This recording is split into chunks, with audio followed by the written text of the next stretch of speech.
The sound of splintering wood echoed across Thunder Ridge Ranch as 16-year-old Madison, Carter's fist connected with the fence post. Blood trickled down her knuckles, but she didn't flinch. Her father, Jacob Carter, watched from the barn doorway, his weathered face unreadable.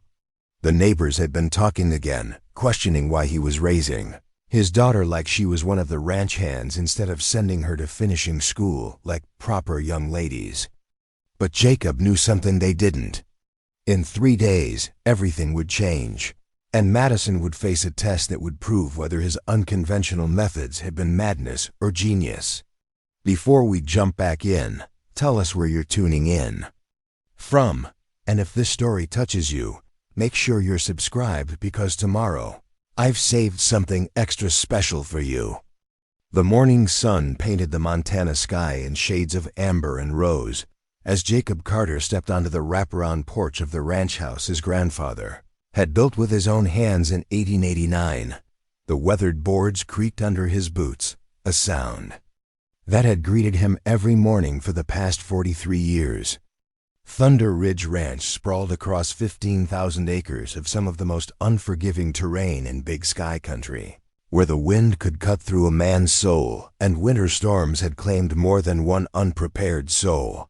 Jacob's wife, Sarah, had died giving birth to Madison 16 years ago, leaving him to raise their daughter alone in a world that seemed designed to break the spirits of anyone foolish enough to think they could tame it. The other ranchers in Clearwater County had their opinions about how Jacob was raising the girl, and they weren't shy about sharing them. "That man's lost his mind," Harriet Donovan would whisper to anyone who'd listen at the general store. "Raising that poor child like she's some kind of farmhand instead of the beautiful young lady she could be. It ain't natural," agreed Morton Kellaway, whose own 3 sons had all fled to the city the moment they turned 18. "A girl needs feminine influence, needs to learn proper ways." But Jacob had learned something about proper ways during his years in the military, fighting in places where proper didn't keep you alive.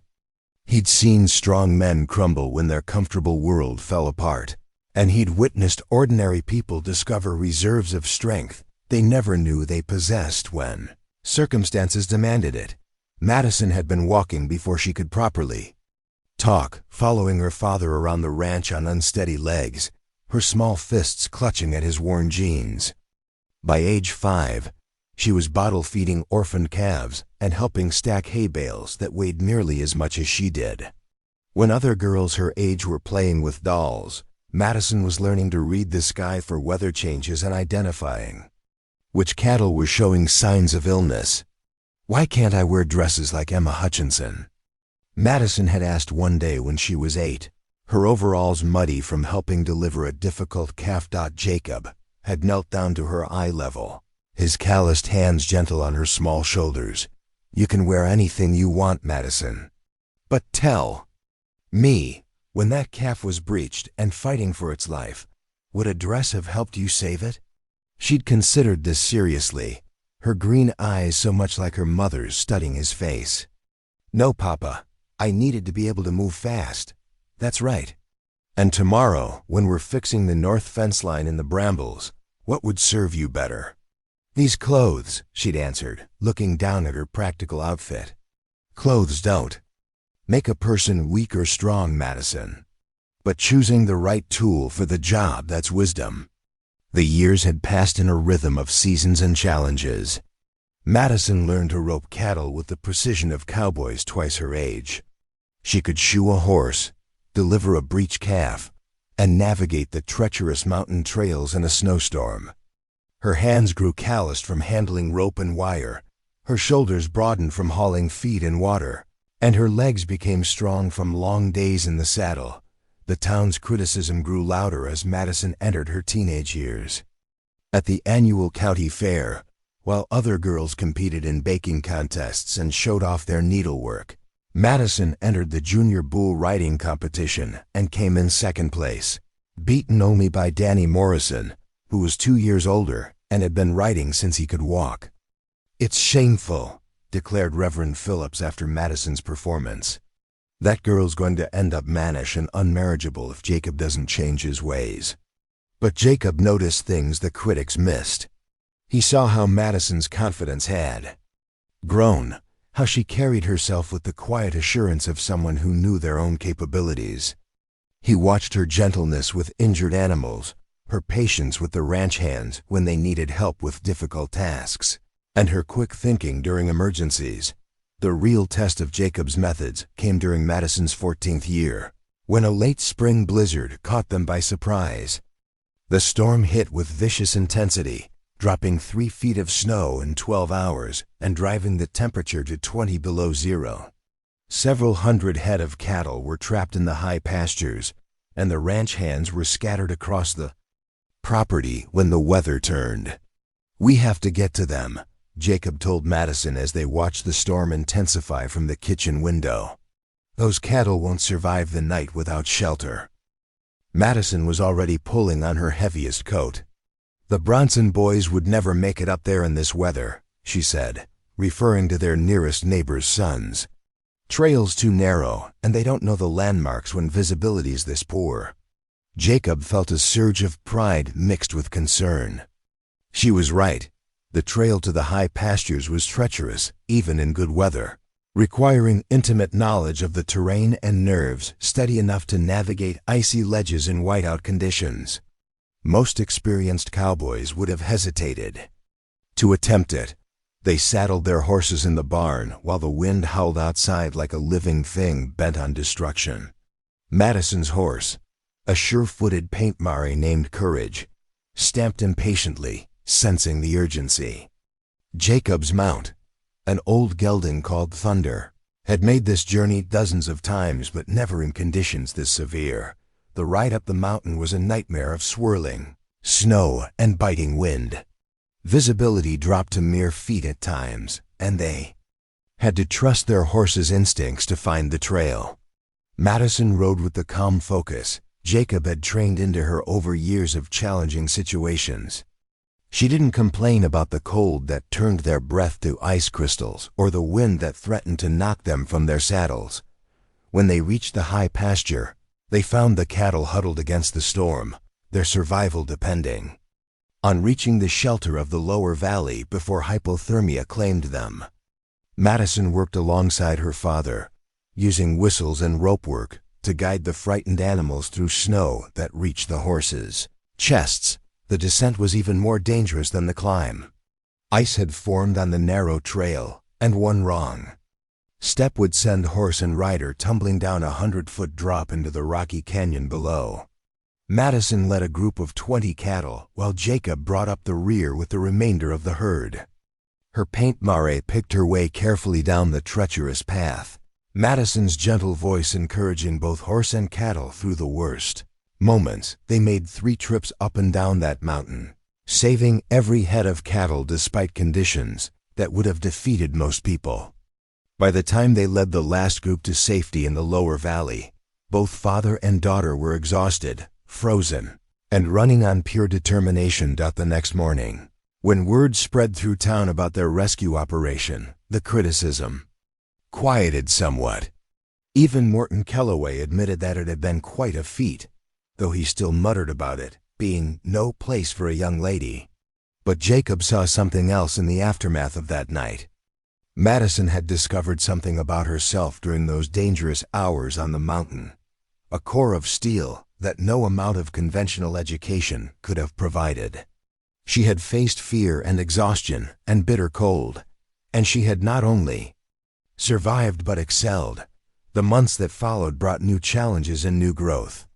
Madison learned to handle the ranch's finances, negotiating with feed suppliers and livestock buyers with a sharp mind for business that impressed even the most skeptical.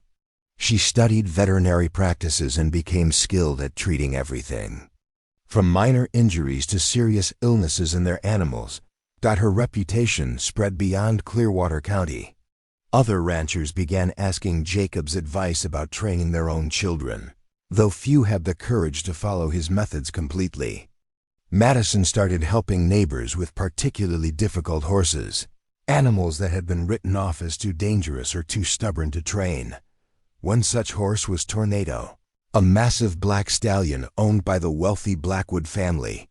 The horse had injured 3 professional trainers and was scheduled to be put down when Madison asked for a chance to work with him. The Blackwoods agreed only because they had run out of options. Madison spent weeks studying Tornado, observing his behavior patterns and identifying the source of his aggression. She discovered that the horse had been abused by a previous owner and was acting out of fear rather than malice. Using patience and consistency, she gradually earned the animal's trust. The breakthrough came out a hot afternoon in July when Tornado finally allowed Madison to approach without showing signs of aggression. Within another month, she was riding him, and by the end of summer, the once dangerous stallion had become a reliable mount. "I've never seen anything like it," admitted Charles Blackwood, a man not given to praising anyone, especially not teenage girls. That horse would have killed anyone else who tried to ride him. But Madison's greatest challenge was still ahead of her, though she didn't know it yet. The annual Montana Young Ranchers Competition was approaching, a grueling 3-day event that tested every skill a person needed to succeed in ranch life. Participants faced challenges ranging from cattle herding to emergency veterinary care, from financial planning to survival skills. No girl had ever won the competition. Few had even placed in the top 10. The event was dominated by young men from established ranching families, many of whom had been groomed for the competition their entire lives. Jacob hadn't planned to enter Madison in the competition.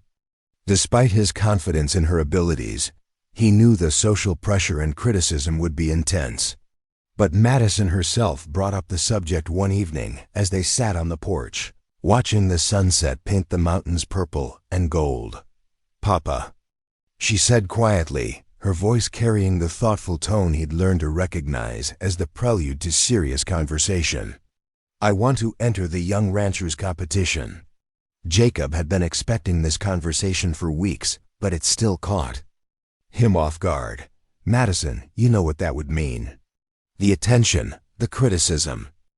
Preparing and narrating this story took us a lot of time, so if you are enjoying it, subscribe to our channel. It means a lot to us. Now back to the story. "I know," she interrupted, which was unusual for her.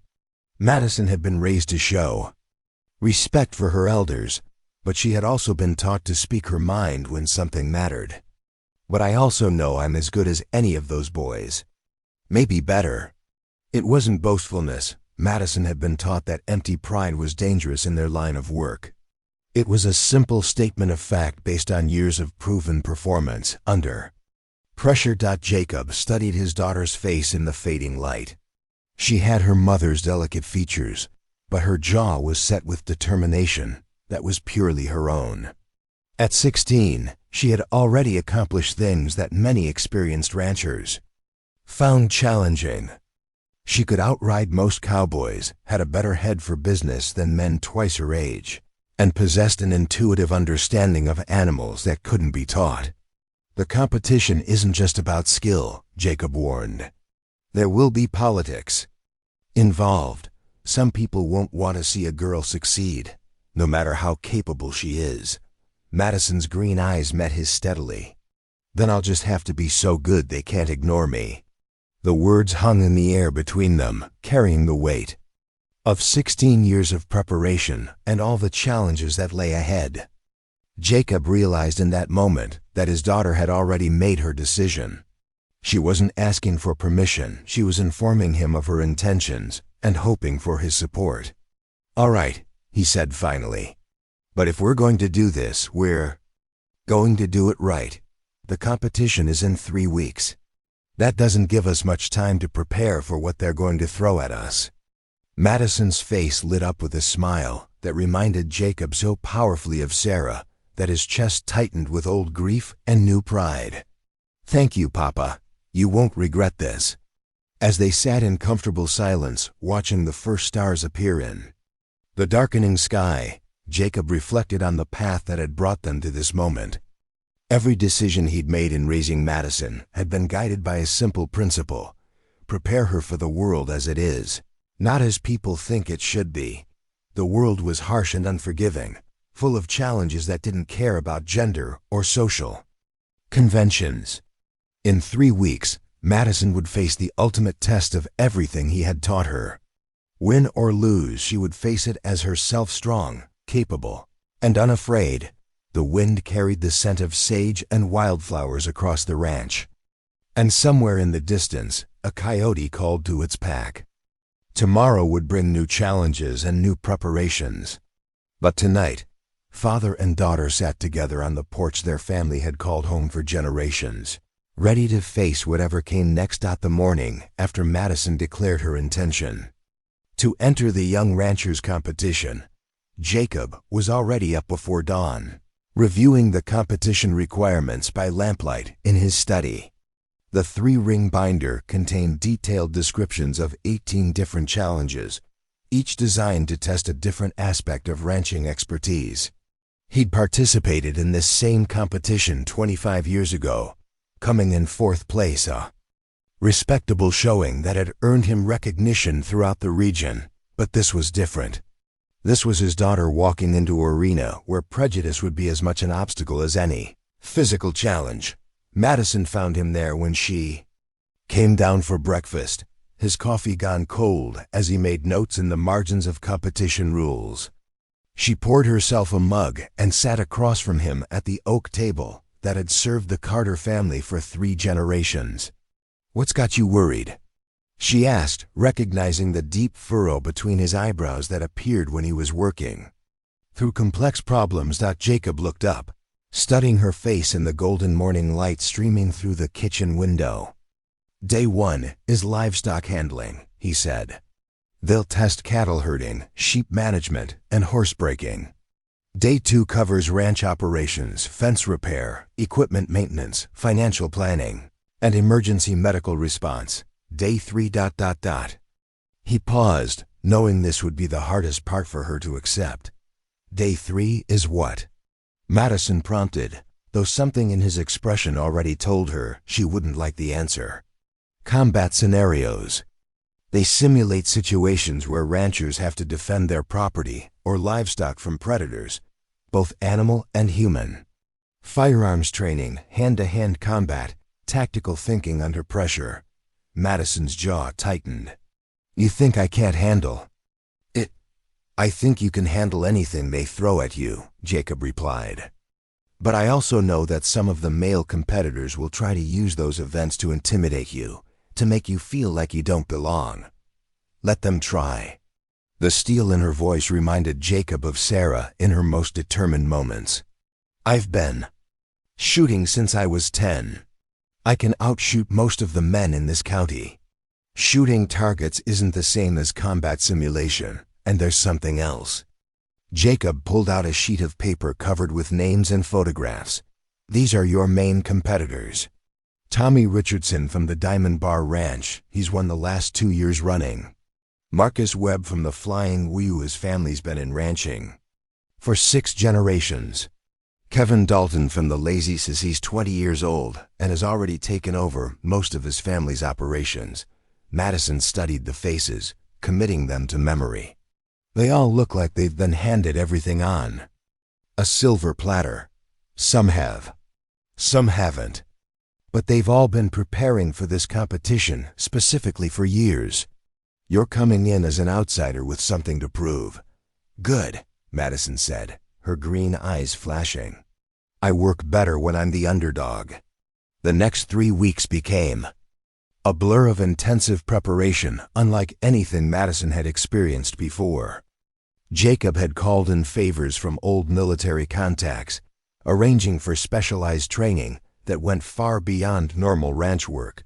Sergeant First Class William Torres, a former Army Ranger who now worked as a security consultant, arrived on a Tuesday morning with a truck full of equipment and a training regimen that would have challenged seasoned soldiers. Torres was a compact man with observant eyes and economy of movement that spoke of years and dangerous places. "Your father tells me you want to compete with the boys," Torres said after watching Madison work with a particularly difficult horse. "That's fine. But if you're going to do it, We're going to make sure you're ready for anything they can throw at you. The combat training began with basic hand-to-hand techniques, building on the foundation of strength and reflexes Madison had developed through years of ranch work. Torres quickly discovered that Madison's experience with large animals had given her an unusual advantage. She understood leverage, balance, and the importance of staying calm under pressure. Most people tense up when something big and dangerous comes at them, Torres explained as he demonstrated a defensive technique. But you've been dealing with 1,000-pound bulls since you were a kid. You already know how to read body language and react without panic. The firearms training revealed another advantage. Madison's years of hunting and pest control had given her excellent marksmanship skills, but Torres pushed her beyond simple accuracy into tactical shooting moving targets, multiple threats, decisions made under time pressure.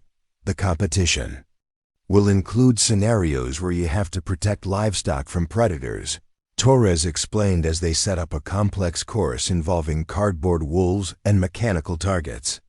But they'll also test your judgment. When do you shoot? When do you hold fire? How do you minimize collateral damage? Madison excelled at these exercises, her natural caution and respect for firearms translating into mature decision-making under pressure. But the real surprise came during the business management training. Jacob had arranged for Eleanor Hartley, a successful ranch owner and financial consultant, to work with Madison on the economic aspects of the competition. Eleanor had built her operation from a small inheritance into one of the most profitable spreads in 3 counties, and she had strong opinions about the challenges facing women in the ranching industry. The men will expect you to struggle with the financial planning section, Eleanor explained as they worked through complex scenarios involving commodity prices, futures contracts, and risk management. They assume women don't understand the business side of ranching. That's their mistake. Madison absorbed the lessons like a sponge, her quick mind grasping concepts that often took agricultural business students months to master.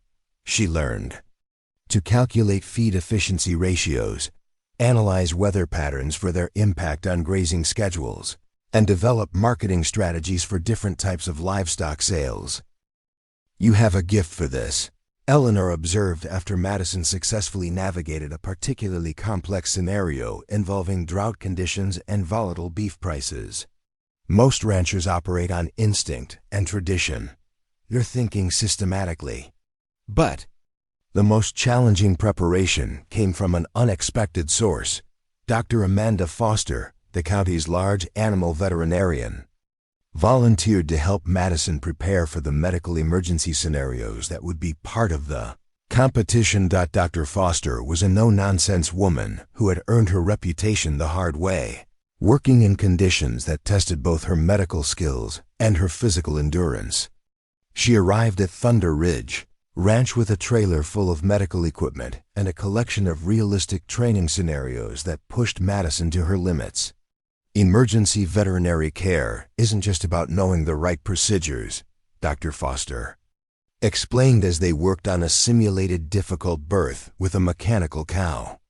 It's about making life or death decisions with incomplete information, often in terrible conditions. The training sessions were intense and sometimes disturbing. Madison learned to perform emergency surgery on livestock, treat traumatic injuries, and make difficult decisions about when an animal could be saved and when the most humane option was euthanasia. The hardest part isn't the medical knowledge, Dr. Foster said after a particularly challenging session. It's maintaining your emotional equilibrium when every decision carries weight. Animals depend on you to think clearly, even when the situation is heartbreaking. Madison struggled with this aspect more than any other. Her deep connection with animals made some of the training scenarios emotionally difficult, but Dr. Foster pushed her to develop the clinical detachment necessary for effective emergency care. Compassion without competence helps nobody, the veterinarian explained. You can care deeply about an animal's welfare while still making the hard decisions that need to be made. As the competition date approached, word spread throughout the region about Madison's participation. The reactions were mixed and intense. Some people admired her courage, while others saw her entry as a publicity stunt or an attempt to make a political statement. The local newspaper, the Clearwater County Herald, ran a front-page article titled, "Local Girl Takes on the Boys," complete with a photo of Madison working with cattle. The article was generally supportive, but the letters to the editor that followed revealed deep divisions in community opinion. "Madison Carter represents the best of our ranching traditions," wrote Henry Morrison, whose son Danny had been beaten by Madison in the junior bull riding competition years earlier. "She's proven herself capable time and again, and she deserves the chance to compete." But others were less supportive. "This competition is about preparing young men for the responsibilities of running ranches and supporting families," wrote Margaret Simmons, a prominent member of the Ladies' Auxiliary. "A young woman's time would be better spent learning the domestic skills that will serve her future family." The controversy reached a peak when a delegation from the county's most prominent ranching families requested a meeting with the competition organizers. Jacob wasn't invited to the meeting, but word of its contents reached him through the ranching community's efficient gossip network. The delegation had argued that Madison's participation would disrupt the competition's traditional character and might lead to legal challenges if she faced any injuries during the more physical events. They suggested that a separate competition for young women might be more appropriate. Competition director Frank Williamson, a former ranch foreman respected throughout the region, had apparently listened politely to these concerns before delivering a response that quickly became local legend. "The rules say any rancher under 21 can compete," Williamson had reportedly said. "They don't say anything about gender. Madison Carter has the same qualifications as any other competitor, and she's earned her spot through her work on her family's ranch. If any of you gentlemen think your sons can't compete against a 16-year-old girl, maybe you should be questioning how well you've prepared them." The meeting ended with grumbling, but no further formal challenges to Madison's participation. However, Jacob knew the underlying tensions would manifest in other ways during the competition itself. 2 days before the competition, Madison's preparation took an unexpected turn when Tommy Richardson, the defending champion, appeared at Thunder Ridge Ranch. Richardson was tall and lean, with the confident bearing of someone who had never seriously doubted his abilities. He rode up to the ranch house on a flashy quarter horse gelding, his expensive gear marking him as someone from a wealthy ranching family. Jacob stepped onto the porch to meet the visitor, Madison joining him after hearing the approaching hoofbeats. Richardson dismounted with practiced ease and touched his hat brim in greeting. "Mr. Carter, Miss Carter," he said, his tone respectful but carrying an undercurrent of something else. "I hope you don't mind the unexpected visit. I wanted to speak with Madison before the competition."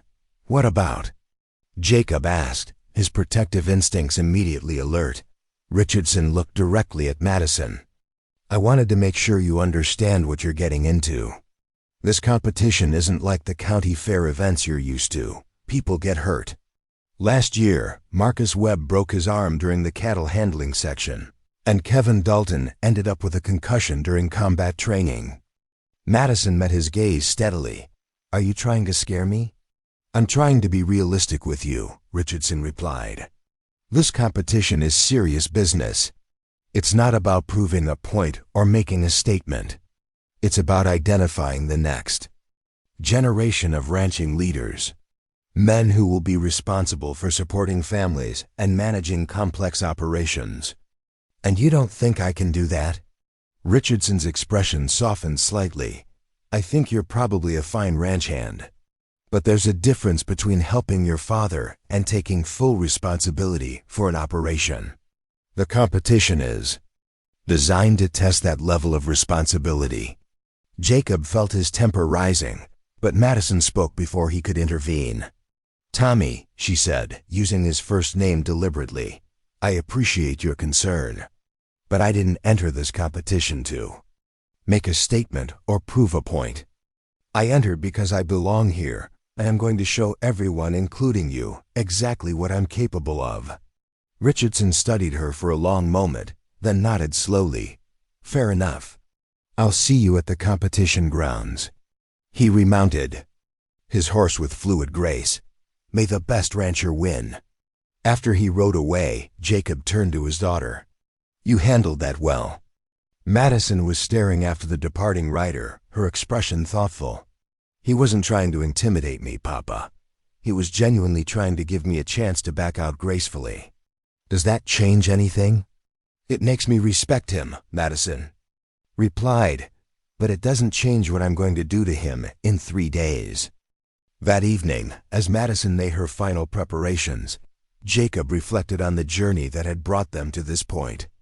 Every lesson, every challenge, every moment of doubt and triumph had led to this ultimate test. Win or lose, Madison had already proven herself in ways that mattered far more than any competition. But he also knew that the next 3 days would determine not just Madison's future, but potentially the future of young women throughout the ranching community. The stakes had grown far beyond a single competition, and the pressure would be intense. As he watched his daughter methodically check her equipment one final time, Jacob felt a mixture of pride and apprehension that was becoming familiar. Madison was ready as anyone could be for what lay ahead. The question now was whether the competition was ready for her. The Sweetgrass County Fairgrounds had been transformed into a sprawling testing ground that stretched across 40 acres of Montana prairie. Temporary corrals housed dozens of cattle, sheep, and horses specifically selected for their unpredictable temperaments. Medical stations were positioned throughout the grounds, staffed with paramedics who had seen everything from broken bones to concussions in previous year's competitions. A grandstand had been erected to accommodate the hundreds of spectators who came to watch what many considered the most prestigious event in the regional ranching calendar. Madison arrived at sunrise on the first day, driving her father's weathered Ford pickup with a trailer containing her personal equipment and Courage, her paint mare. The early morning air carried the sounds of nervous livestock and the low voices of competitors making final preparations. She could see other trailers already positioned around the grounds, many bearing the logos of established ranching operations that had been competing in this event for decades. Walked beside her as they surveyed the scene, his experienced eye taking in details that might affect the day's events. The wind direction, which would matter for the livestock handling events. The condition of the temporary fencing, which could create safety hazards if animals became spooked. The positioning of judges and timekeepers, whose sightlines would determine how closely they could observe each competitor's performance. "Remember," he said quietly as they approached the registration table, "this isn't just about winning individual events. They're scoring on overall performance, consistency, and how you handle setbacks. Don't let one bad result throw off your entire competition." Madison nodded, though her attention was focused on the other competitors gathering around the registration area.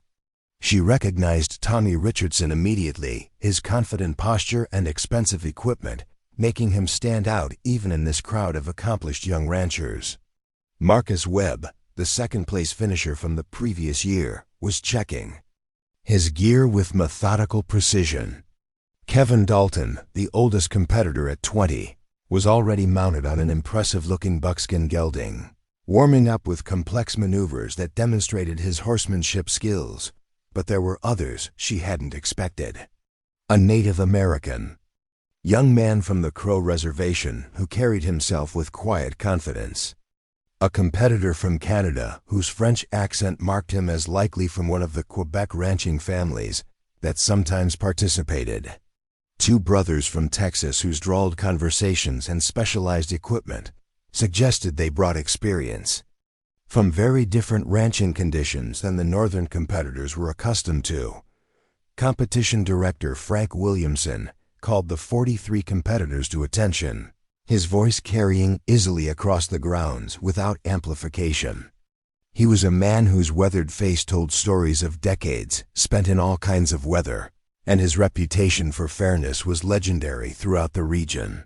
"Ladies and gentlemen," he began, and Madison noticed that he emphasized both words equally. "You represent the finest young ranching talent in North America. Over the next 3 days, you'll face 18 different challenges designed to test every skill necessary for success in our industry. The scoring is cumulative. No single event will determine the outcome, but consistent excellence across all categories will." He paused, letting his gaze sweep across the assembled competitors. "This competition has a proud tradition of developing future leaders in agriculture. Some of you will discover strengths you didn't know you possessed. Others will find weaknesses that need attention. All of you will be challenged in ways that will serve you well throughout your careers." Madison felt the weight of dozens of eyes upon her as Williamson continued his opening remarks. She was the only female competitor, a fact that made her simultaneously conspicuous and isolated. But she had expected this, and Jacob's training had prepared her for the psychological pressure of being constantly observed and evaluated. The first event was individual cattle herding. Each competitor had to separate 5 specific animals from a herd of 50 and guide them into a designated pen within a time limit.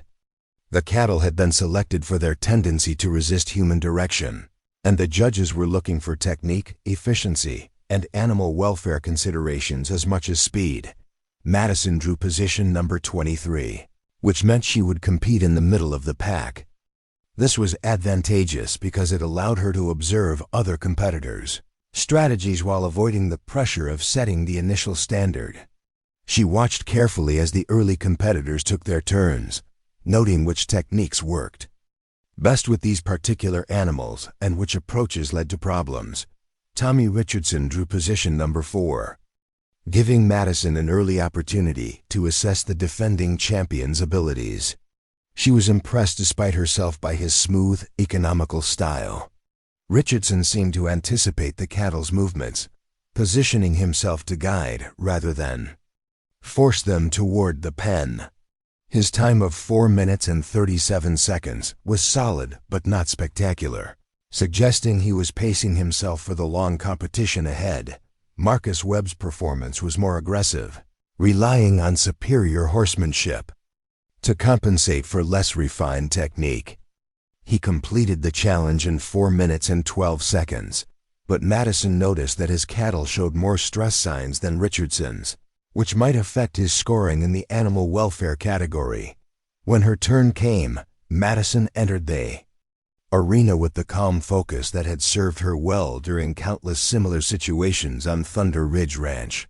The cattle were indeed difficult, testing her immediately by scattering in multiple directions when she entered their space. But Madison had learned to think like prey animals, understanding their flight patterns and pressure points. She guided courage with subtle leg pressure and weight shifts, keeping the mare positioned to influence the cattle's movement without creating unnecessary stress. One by one, she separated the 5 designated animals from the herd, using patient positioning rather than dramatic maneuvers. When a particularly stubborn bull tried to break back toward the main herd, Madison anticipated the move and had courage in position to block his escape route. Her time was 4 minutes and 8 seconds, fast enough to be competitive without appearing reckless. More importantly, her cattle remained calm throughout the process, earning her maximum points in the animal welfare category. As she exited the arena, Madison caught sight of her father in the spectator area. Jacob's expression was carefully neutral, but she saw the slight nod that meant he was satisfied with her performance. Around him, she noticed mixed reactions from the crowd. Some spectators seemed impressed, while others appeared to be withholding judgment. The second event was sheep management, which presented different challenges entirely. Sheep were more flighty than cattle, but also more responsive to proper herding techniques. The task was to guide a flock of 20 sheep through an obstacle course that included narrow gates, elevated platforms, and water crossings within an 8-minute time limit. This time, Madison drew position number 37, placing her near the end of the competitor order.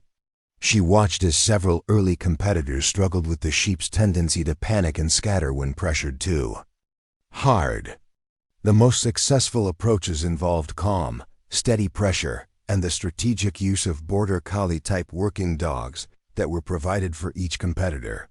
Kevin Dalton, the oldest competitor, demonstrated why experience mattered by completing the course in 6 minutes and 15 seconds with minimal stress to the animals. His technique was textbook perfect, showing the kind of refined skill that came from years of practical application. When Madison's turn arrived, she approached the sheep with the same patient philosophy that had served her well in the cattle event. But sheep required different pressure points and timing than cattle, and she quickly discovered that her assigned working dog had its own ideas about proper herding technique. The dog, an energetic border collie named Scout, was eager to work, but had been trained with different commands than Madison was accustomed to using. The first few minutes of her run were spent establishing communication and trust with Scout while simultaneously managing the sheep. This cost her precious time, but it also demonstrated her ability to adapt quickly to unfamiliar working conditions. Once she and Scout established their rhythm, Madison's performance improved dramatically. She guided the flock through the obstacle course with increasing confidence, using Scout's natural abilities to complement her own strategic thinking. The sheep responded well to their calm, consistent pressure, moving through the challenges without the panic that had affected some other competitors. Madison's final time was 6 minutes and 47 seconds, respectable but not outstanding. However, her smooth coordination with an unfamiliar dog and the calm state of her sheep at the end of the run earned her high marks from the judges for technique and animal handling. The day's final individual event was horsebreaking, perhaps the most dangerous challenge of the entire competition. Each competitor was assigned a Greenbroke horse that had been started under saddle but was still unpredictable and potentially dangerous. The task was to assess the animal, develop a working relationship, and demonstrate basic riding skills within a 20-minute time frame. Madison drew a 3-year-old Mustang gelding named Rebel, whose name proved prophetic. The horse had obviously been minimally handled, showing all the wariness and quick reflexes of his wild heritage. As Madison entered the round pen where Rebel waited, she could see the tension in every line of his body and the way his eyes tracked her movements with suspicious intelligence. She spent the first 5 minutes simply standing in the pen, allowing Rebel to become accustomed to her presence while she observed his body language and movement patterns. This patient approach drew muttered comments from some spectators who expected more dramatic action, but Madison knew that rushing this initial assessment phase could lead to disaster. Gradually, she began moving around the pen using rope and body positioning to influence Rebel's movement without directly confronting him. The Mustang responded with typical flight responses initially, but Madison's calm persistence and respect for his space began to establish trust. When she finally approached him directly, Rebel allowed her to touch his neck and shoulder, though his muscles remained tense with readiness to flee. The critical moment came when Madison attempted to put her foot in the stirrup. Rebel sidestepped nervously, but she moved with him, maintaining her balance while demonstrating that she wouldn't force the issue. After several attempts, she was able to mount, though Rebel's initial reaction was to crow-hop in place with nervous energy. Madison rode out his resistance with the quiet seat and steady hands that years of difficult horses had taught her. She didn't attempt any dramatic maneuvers or try to showcase advanced riding skills. Instead, she focused on establishing communication with Rebel, asking for simple responses to leg and rein pressure while building his confidence in accepting a rider. By the end of her 20 minutes, Madison had Rebel walking and trotting calmly around the pen, responding to basic commands and showing none of the stress signs that indicated a poorly handled training session. It wasn't the most spectacular performance of the day. Kevin Dalton had managed to get his horse cantering in both directions, and Tommy Richardson had demonstrated some impressive reining maneuvers, but Madison's approach demonstrated mature horsemanship principles that impressed the more knowledgeable spectators. As the individual events concluded, competitors gathered for the announcement of preliminary standings. The scoring system was complex, taking into account not just speed and completion of tasks, but also technique, safety considerations, and animal welfare factors. Madison was pleased to learn that she stood in 7th place overall after the first day, a respectable showing that kept her within striking distance of the leaders, while avoiding the pressure that came with early front-runner status. Tommy Richardson held the lead, as expected, with Marcus Webb in 2nd place and Kevin Dalton third. The Canadian competitor, whose name was Jean-Baptiste Dubois, had surprised many by placing 4th with consistently solid performances across all 3 events. The Crow competitor, introduced as Nathan Crow Feather, rounded out the top 5. With particularly impressive horsemanship skills, Madison knew that the individual events were only the first phase of the competition. Day 2 would feature team challenges and complex problem-solving scenarios that would test different skills entirely. The real test of her preparation was still ahead. As competitors dispersed to their camps for the evening, Madison found herself approached by several of her rivals. The interactions were polite, but charged with the tension of serious competition. Some, like Tommy Richardson, offered genuine compliments on her performance. Others seemed to be assessing her as a potential threat or weak link in tomorrow's team events. "Solid day," Richardson said as they walked toward the parking area. "You handled Rebel better than I expected."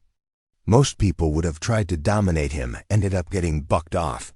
"He's not a bad horse," Madison replied. "Just needs someone to listen to what he's trying to say." Richardson smiled at this. "That's good horseman thinking. See you tomorrow." As Madison and Jacob loaded Courage back into their trailer, she reflected on the day's events. She had held her own among some of the finest young ranchers in North America, but the real challenges were still ahead.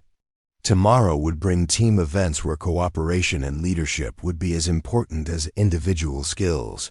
More importantly, tomorrow would reveal whether her years of preparation had truly prepared her for the unique pressures of competing in a male-dominated field where every move would be scrutinized and evaluated differently because of her gender. The sun was setting behind the mountains as they drove back toward Thunder Ridge Ranch, painting the sky in shades of orange and purple that reminded Madison why she loved this harsh, beautiful country. Win or lose, she belonged here, and tomorrow she would continue proving it to anyone who still had doubts. Dawn broke gray and overcast on the 2nd day of competition, with heavy clouds threatening rain that would make every event more challenging and dangerous. Madison arrived at the fairgrounds to find the atmosphere notably different from the previous day. Where individual events had fostered a spirit of personal challenge and mutual respect among competitors, the team events created complex dynamics of alliance, strategy, and potential betrayal. Competition Director Williamson gathered the remaining 38 competitors. 5 had been eliminated after failing to meet minimum standards in 2 or more individual events, and explained the day's format. Competitors would be randomly divided into teams of 4 or 5 members each, with team assignments changing for each event to ensure that success depended on adaptability rather than pre-existing relationships. "Today tests your ability to work with others under pressure," Williamson announced, his weathered face serious in the morning light. "Ranch operations rarely succeed through individual effort alone. You'll need to communicate effectively, delegate appropriately, and support team members whose strengths complement your weaknesses." The first event was fence line construction.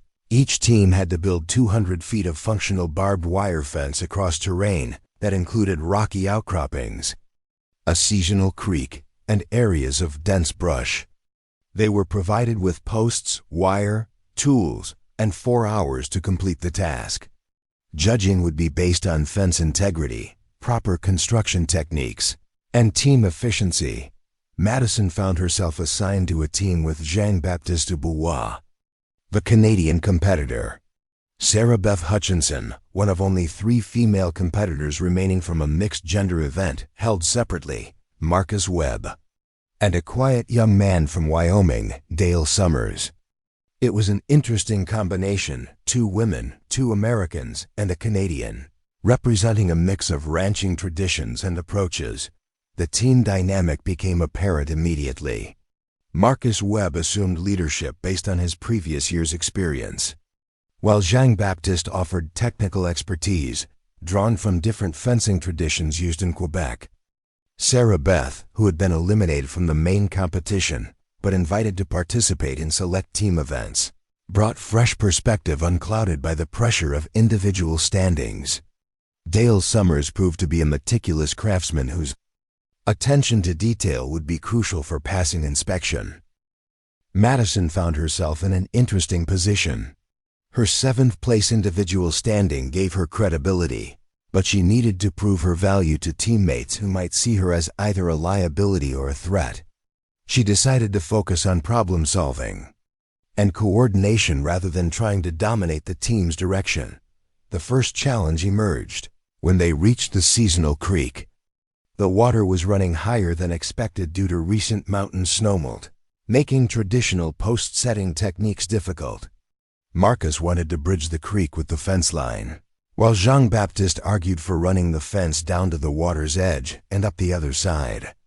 Sarah Beth suggested a third option, building a reinforced gate system that would allow livestock access to water while maintaining fence integrity.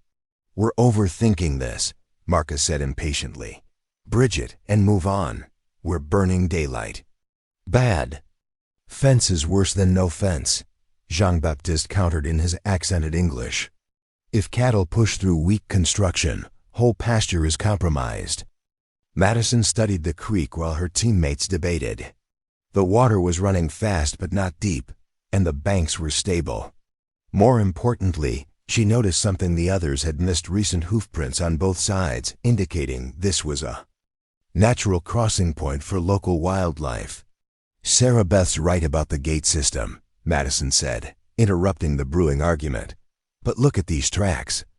Deer and elk use this crossing regularly.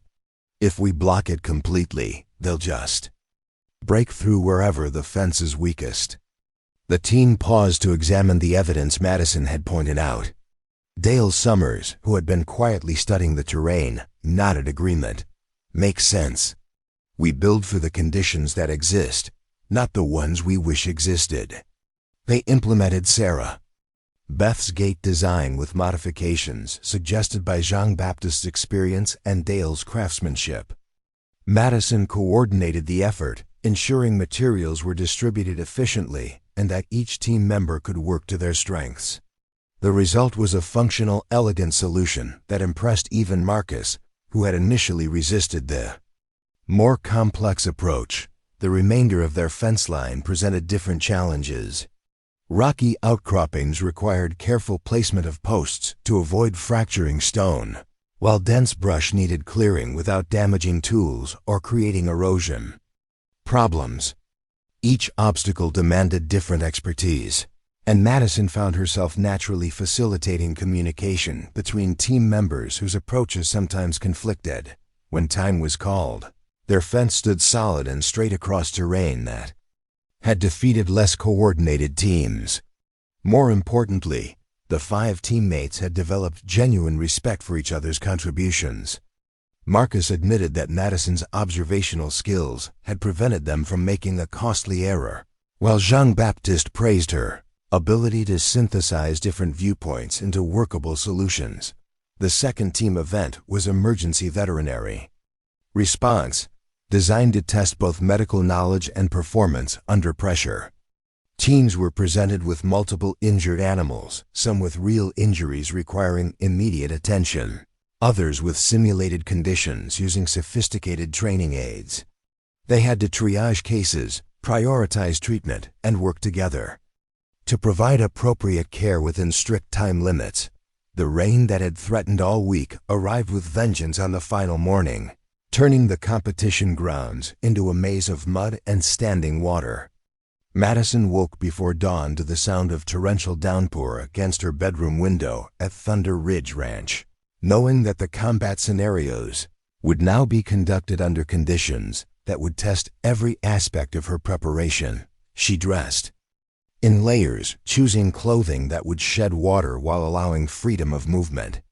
The tactical training with Sergeant Torres had included sessions conducted in similar weather, but Madison knew that adding competition pressure to adverse conditions would create challenges none of her preparation could fully simulate. Jacob was already up when she entered the kitchen, his coffee steaming in the pre-dawn darkness.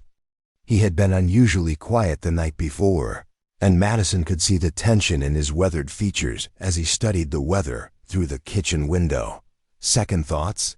she asked, pouring herself coffee from the pot he'd prepared. "Always," Jacob replied honestly.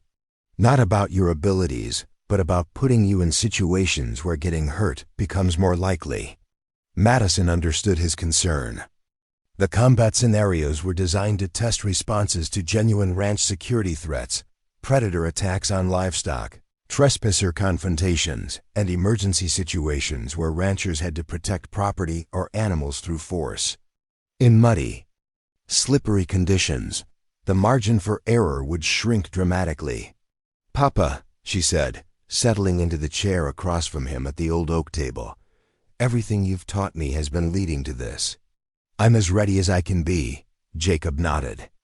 Slowly, but Madison could see he was wrestling with emotions that went beyond normal parental concern. "Your mother would have been proud of you," he said finally. "She always said you had her stubborn streak and my tactical mind. Today you'll need both."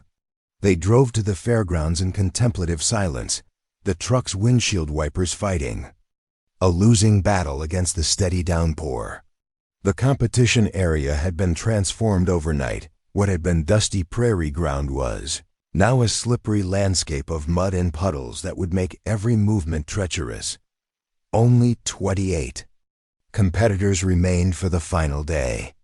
The combat scenarios had eliminated more participants than any other aspect of the competition, with injury rates historically running around 15%.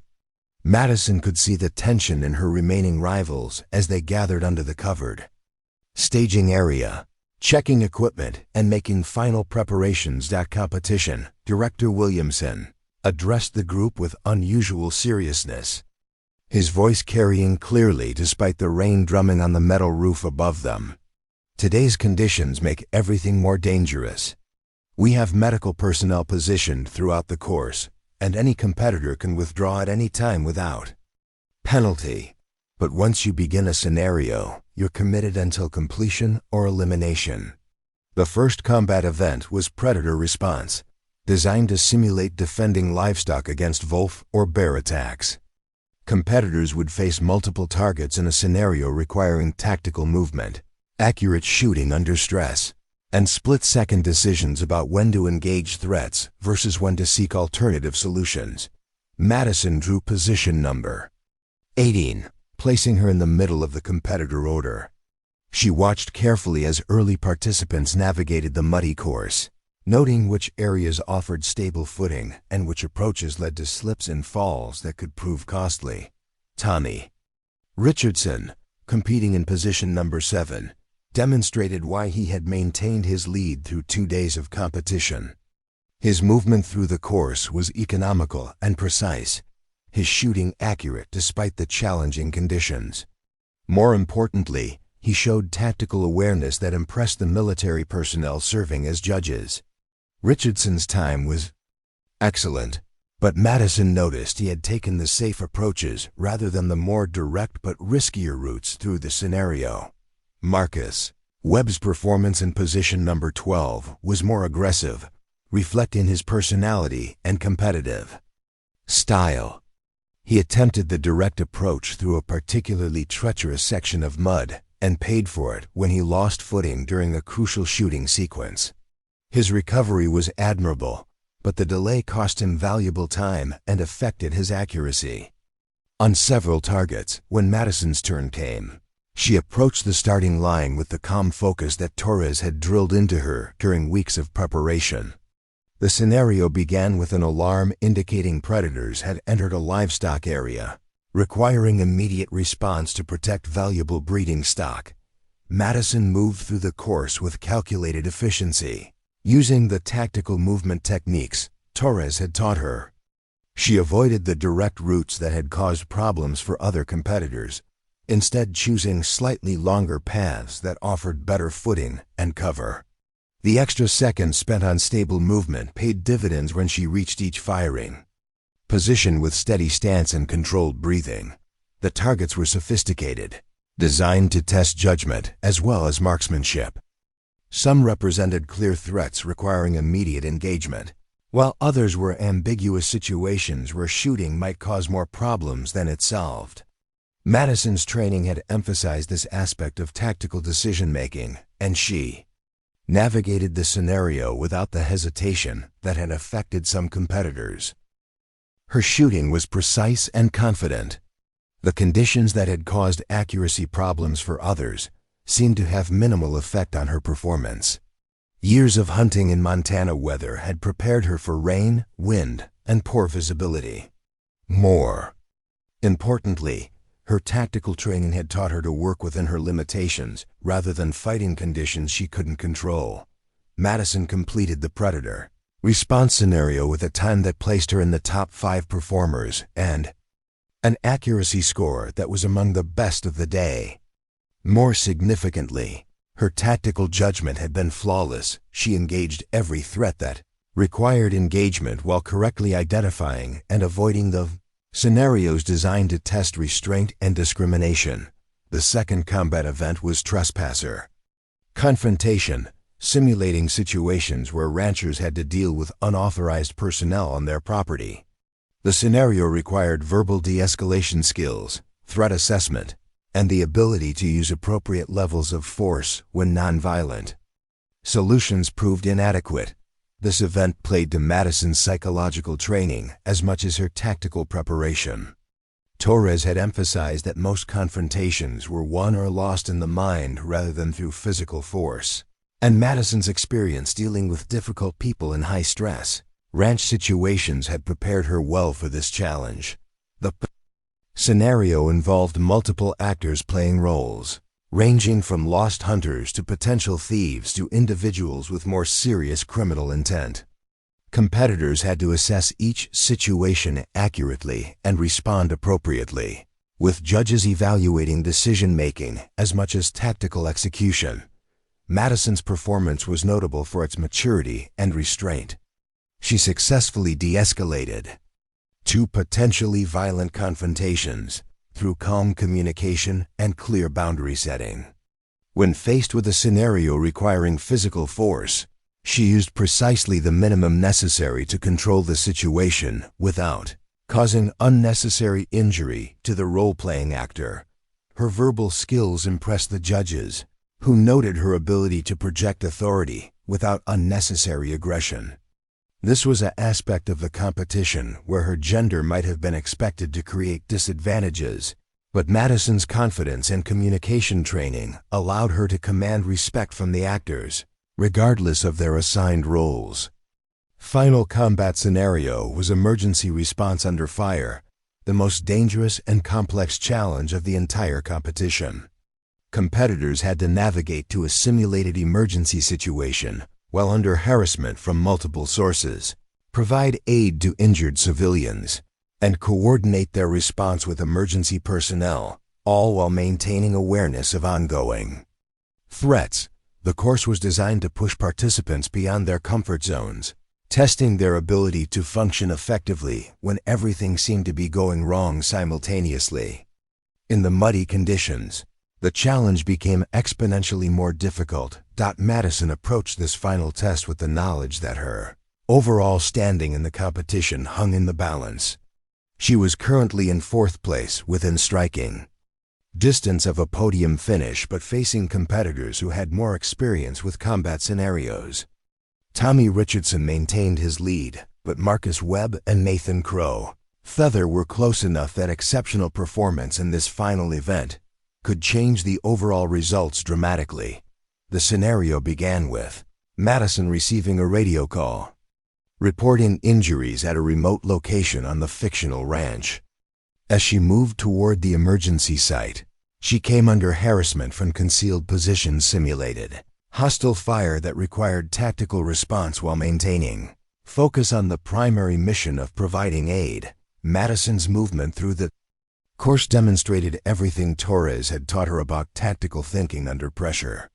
She used cover effectively, chose routes that minimized exposure while maintaining progress toward her objective, and returned simulated fire accurately enough to suppress threats without becoming decisively engaged in firefights that would delay her mission. When she reached the emergency site, Madison found 2 injured actors requiring immediate medical attention. One had a simulated arterial wound requiring immediate pressure and tourniquet application, while the other showed signs of potential spinal injury requiring careful stabilization before movement. The medical training with Dr. Foster proved crucial.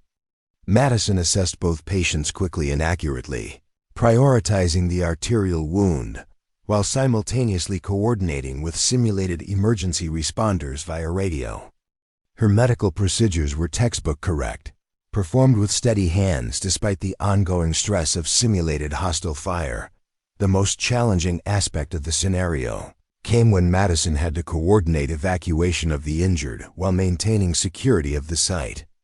This required tactical thinking, medical knowledge, and leadership skills simultaneously.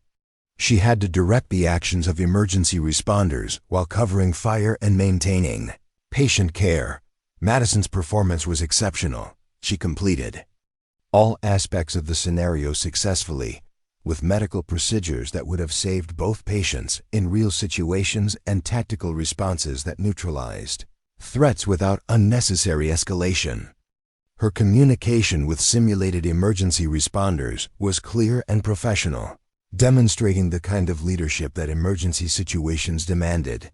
When she completed the final scenario, Madison felt the exhaustion that comes after extended performance under extreme stress, but she also felt the satisfaction of knowing she had performed to the best of her abilities under the most challenging conditions the competition could provide. The rain had finally stopped as competitors gathered for the announcement of final results. The atmosphere was tense with anticipation as Director Williamson reviewed the complex scoring that combined all 3 days of competition. Individual performances, team contributions, and combat scenarios were all weighted according to formulas that reflected the relative importance of different skills in actual ranch management. This year's competition has been exceptional, Williamson announced to the crowd of competitors, families, and spectators who had gathered despite the weather. We've seen performances that demonstrate the highest levels of skill, professionalism, and character that our industry can produce.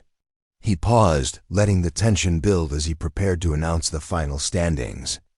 Madison could see her father in the crowd, his weathered face carefully neutral, but his eyes fixed on her with unmistakable pride, regardless of the results that were about to be announced. In 5th place, Williamson announced, representing ranching excellence and tactical proficiency, Nathan Crow Feather of the Crow Nation Reservation. The applause was genuine and enthusiastic. Nathan had demonstrated skills throughout the competition that honored both his heritage and his training, and his placement in the top 5 was well-deserved. 4th place goes to a competitor who showed exceptional growth and adaptability throughout 3 days of challenging events, Marcus Webb of the Flying W Ranch. Webb's expression showed disappointment, despite the honor of a top 5 finish. Madison knew he had been hoping for better after his strong individual performance on the first day, but his struggles with team events and tactical scenarios had cost him valuable points. 3rd place represents exceptional all-around performance and the kind of leadership our industry needs, Jean-Baptiste Dubois, representing Quebec ranching traditions. The Canadian's placement was a surprise to many, but Madison had observed his consistent excellence across all categories. Dubois had never dominated any single event, but his steady competence in every challenge had accumulated into an impressive overall showing. Second place, Williamson continued, and Madison felt her heart racing as she realized the announcement that would determine her fate was imminent, goes to a competitor who has demonstrated mastery in every aspect of ranching. Excellence Tommy Richardson of the Diamond Bar Ranch. Richardson's expression showed disappointment mixed with pride.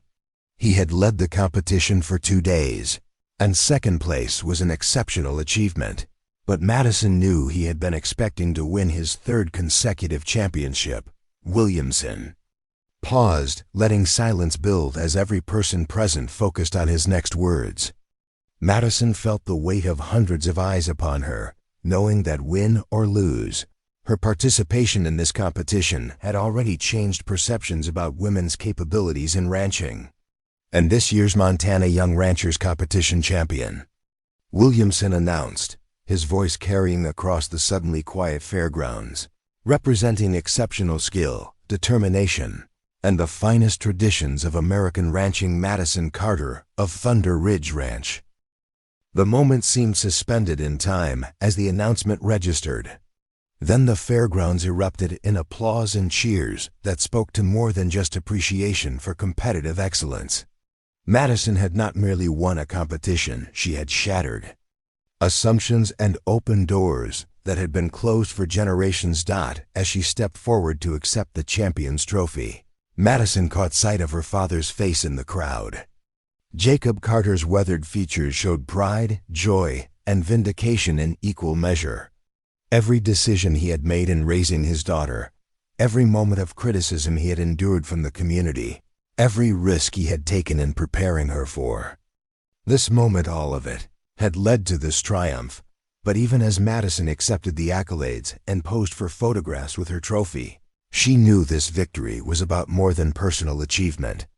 She had proven that excellence knew no gender boundaries, that preparation and determination could overcome any obstacle, and that the ranching industry's future would be shaped by capability rather than convention. The rain had stopped, and golden evening light was breaking through the clouds as Madison stood on the winner's platform, looking out at a crowd that included both her supporters and former skeptics, united in recognition of her accomplishment. Tomorrow would bring new challenges and new opportunities, but tonight belonged to a 16-year-old girl from Thunder Ridge Ranch who had dared to compete with the boys and proven she could beat them at their own game. The trophy sat on the kitchen table at Thunder Ridge Ranch, catching the morning sunlight that streamed through windows Sarah Carter had once looked through while dreaming of her daughter's future.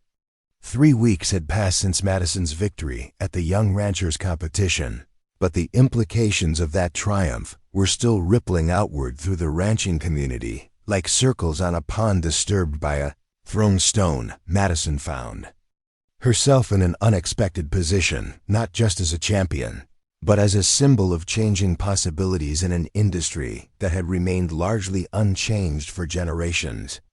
The phone calls had started the day after the competition, continuing with increasing frequency as word spread beyond the regional ranching community to agricultural organizations, universities, and media outlets across the country.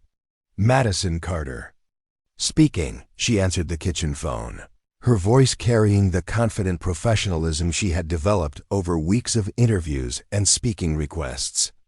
Miss Carter, this is Dr. Patricia Hawkins from Colorado State University's College of Agricultural Sciences, came the voice on the other end. We've been following your remarkable achievement at the Young Ranchers Competition, and I'm calling to discuss some opportunities that might interest you. Madison had received similar calls from agricultural programs at universities throughout the West, each offering scholarships, research opportunities, and pathways into careers she had never considered possible. The attention was flattering but also overwhelming for someone who had always seen her future as inevitably tied to Thunder Ridge Ranch and the life her family had built there. I appreciate your interest, Dr. Hawkins, Madison replied. But I Should tell you that I'm committed to our family operation here in Montana. Of course, Dr. Hawkins said smoothly. And that commitment is part of what makes you such an attractive candidate. But consider this: advanced agricultural education doesn't have to mean leaving ranching behind. It can mean bringing new knowledge back to operations like yours and helping other young people discover opportunities they might not have known existed. After ending the call, Madison walked out onto the porch where Jacob was repairing a bridle, his weathered hands working with the automatic precision that came from decades of similar tasks. He looked up as she approached, reading the thoughtful expression on her face with the accuracy that only comes from years of close observation. "Another university?" he asked, setting aside his leather work. Colorado State. Dr. Hawkins was very persuasive about their agricultural engineering program. Madison settled into the chair beside him, looking out across the ranch that had shaped every aspect of her identity. "She thinks I could develop new approaches to sustainable ranching that would benefit operations throughout the region." Jacob nodded slowly, understanding the weight of decisions that would affect not just Madison's future, but potentially the future of Thunder Ridge Ranch itself. "What do you think?" "I think I don't know what I think," Madison admitted with a laugh that held more uncertainty than humor. "A month ago, my biggest concern was whether I could compete with Tommy Richardson and Marcus Webb. Now people are talking about me changing the entire industry." The truth was that Madison's victory had created ripple effects no one had anticipated. The competition had been covered by agricultural media outlets throughout North America, and Madison's story had resonated far beyond the ranching community. Young women from farming families across the continent had reached out, sharing their own stories of passion for agriculture and frustration with limited opportunities. Eleanor Hartley, the business consultant who had helped with Madison's competition preparation, had called the previous week with a proposal that would have seemed impossible just months earlier. "I'm organizing a conference for women in agriculture," Eleanor had explained during that conversation. "Not just ranching, but all aspects of agricultural business. We want to create networking opportunities, share success stories, and develop mentorship programs. Your victory has inspired more interest than we ever imagined possible." The conference, scheduled for the following spring, already had confirmed speakers from agricultural operations, universities, and government agencies throughout North America. Madison had been invited not just to attend, but to deliver the keynote address about breaking barriers and creating opportunities in traditional industries. "It's bigger than just you now," Eleanor had said with characteristic directness. "Whether you wanted it or not, you've become a symbol. The question is what you're going to do with that responsibility." That responsibility weighed on Madison. As she sat with her father on the porch of the ranch house where she had learned everything that mattered about life, work, and personal integrity, she understood that her choices would affect not just her own future, but the aspirations of countless young women who saw her success as proof that their own dreams might be achievable. The immediate effects of her victory were already visible in the local community. Harriet Donovan, who had been among Madison's harshest critics, had stopped by the ranch the week after the competition with an unexpected request. "My granddaughter Emma has been asking about learning to ride properly," Mrs. Donovan had said, her manner more humble than Madison had ever witnessed. "Not just the kind of riding they teach at the stable in town, but real ranch work. I was wondering if you might be willing to give her some lessons." Emma Donovan was the same girl Madison had envied years earlier for her pretty dresses and feminine accomplishments. Now 15, Emma had watched Madison's competition victory with fascination and a growing realization that her own assumptions about appropriate activities for young women might have been unnecessarily limiting. Madison had agreed to work with Emma, and their first session had revealed an eager student with natural aptitude and genuine enthusiasm for ranch work. More significantly, Emma's transformation from reluctant participant to passionate learner had impressed her grandmother. and sparked conversations throughout the community about expanding opportunities for young women. Similar changes were occurring at the regional level. The Montana Young Ranchers Competition had announced modifications to its format, including the addition of specific recognition categories for female participants and the development of mentorship programs connecting successful female ranchers with young women interested in agricultural careers. Competition Director Frank Williamson had visited Thunder Ridge Ranch the previous week to discuss Madison's role in these changes. His weathered face had shown satisfaction as he explained the expanding interest in the competition from female participants. "We've received more than 50 inquiries from young women wanting to compete next year," Williamson had told Madison and Jacob. "Most of them specifically mentioned your victory as inspiration for their decision to participate. We're going to need to expand the competition format to accommodate the increased interest." But perhaps the most significant change was occurring within Madison herself. The victory had given her confidence in abilities she had always possessed, but never fully recognized. More importantly, it had opened her eyes to possibilities that extended far beyond the boundaries of Thunder Ridge Ranch. A week after the Colorado State phone call, Madison found herself driving to the neighboring Blackwood Ranch to meet with Charles Blackwood, the wealthy rancher whose dangerous horse she had successfully rehabilitated years earlier. Blackwood had called with what he described as a business proposition that might interest her. The Blackwood operation was impressive by any standard: 15,000 acres of prime grazing land, state-of-the-art facilities, and a reputation for innovation in breeding and management practices. Charles Blackwood met Madison at the main house, his manner more respectful than she remembered from their previous interactions. "Madison, thank you for coming," Blackwood said, gesturing toward chairs on his expansive porch. "I've been following your competition victory and its aftermath with great interest. Your success has got me thinking about some changes we might make here at Blackwood Ranch." He outlined a proposal that was both ambitious and unprecedented in the region. Blackwood wanted to establish a training center for young people interested in agricultural careers, with particular emphasis on providing opportunities for women and other underrepresented groups in ranching. The center would offer practical education, mentorship programs, and pathways into both traditional ranching and emerging agricultural technologies. "I'd like you to consider serving as the program director," Blackwood said, his businesslike tone unable to completely hide his enthusiasm for the project. "You'd have the resources to develop curricula, recruit participants, and create the kind of opportunities that didn't exist when you were starting out." Madison was intrigued despite her initial skepticism. The position would allow her to remain in Montana while developing programs that could benefit young people throughout the region. More importantly, it would give her the opportunity to ensure that other young women wouldn't face the isolation and skepticism she had encountered.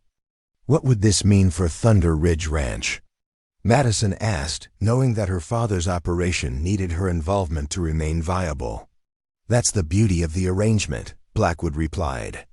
"The training center would partner with established ranches throughout the region, including Thunder Ridge.